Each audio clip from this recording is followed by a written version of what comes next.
Welcome back to the Explainer Focused Learners. In our last session, we covered TDQM, a simple but remarkably useful library for adding progress bars directly into your Python loops. Today, we're stepping into something that will fundamentally change how you track your application's behavior. We're talking about Loguru.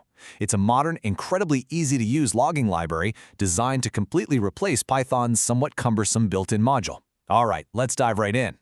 Now, you might be wondering, why on earth do we even need a dedicated logging library when a simple print statement seems to work perfectly fine?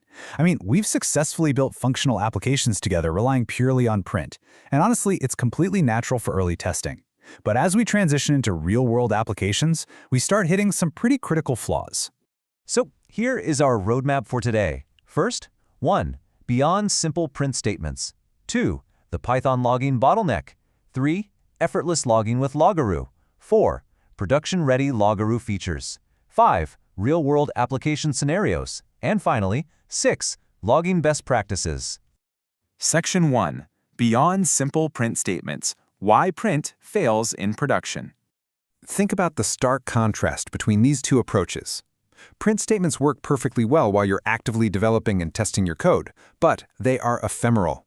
The exact moment that terminal window closes, poof, your information is gone forever. Real-world production applications demand sophisticated record-keeping. Proper logging creates a permanent record of exactly when an event happened and its severity, rather than just momentarily flashing it on a screen. You see, proper logging categorizes information using log levels. It's kind of like an emergency room triage system. Debug is for those highly detailed active development checkups. Info is just routine confirmation that things are healthy. Warning flags unusual symptoms that aren't necessarily critical. And error, well, that means you need emergency surgery. By using these levels, you can easily tell your production environment to only alert you for warnings and errors while quietly capturing all that detailed debug info in the background. Moving on to Section 2. The Python logging bottleneck. Why native logging frustrates developers. This really highlights the core problem. Python's built-in logging module comes pre-packaged, which, as we discussed back in our unit test explainer, is definitely an advantage. But configuring it requires a very verbose amount of boilerplate code.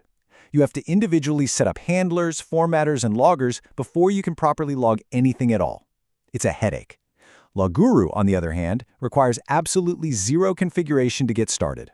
Which brings us to Section 3, Effortless Logging with Loguru. Out-of-the-box simplicity.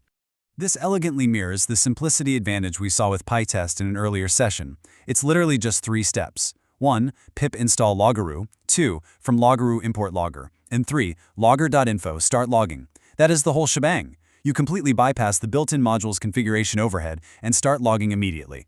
And what you're going to notice right off the bat is just how beautiful it looks. Right out of the box, Loguru automatically displays your messages using clear, color-coded output directly within your terminal. Each log level gets its own distinct color. This makes it incredibly easy to visually scan through lines of text and spot actual errors, all without writing a single line of formatting code yourself. Section 4. Production-ready Loguru features. Scaling your technical depth naturally. Okay, let's look at some of the heavy-hitting capabilities. You can achieve effortless file logging by simply calling logger.add and passing in a file path. It'll automatically write logs to that file while still displaying them in your terminal. Critically, it supports automatic log rotation. This means Loguru starts a brand new log file once the current one reaches a specific size or time limit. No more infinitely growing log files. Now, connecting back to our previous work with try and except blocks, placing the @logger.catch decorator directly above a function gives you some serious debugging power.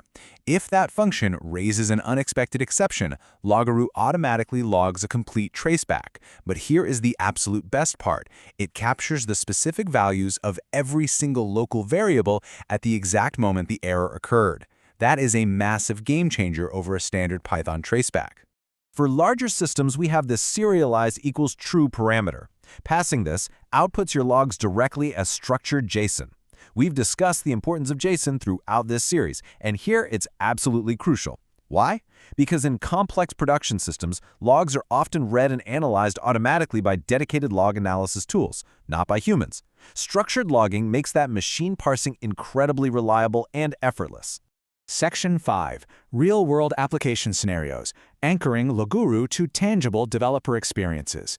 Let's look at how Loguru actually integrates into the kinds of projects we've built.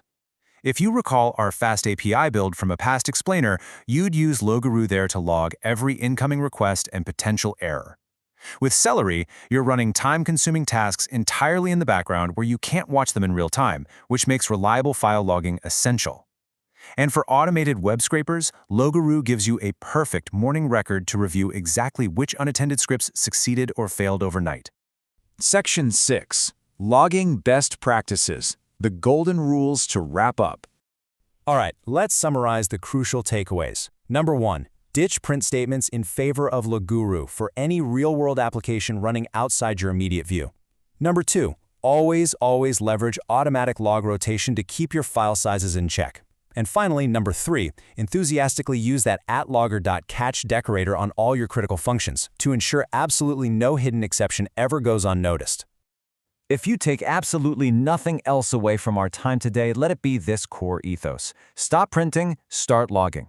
It represents a massive upgrade for your applications while requiring dramatically less configuration than the built-in alternative. Looking ahead to our next explainer, we're going to be covering Python Decouple.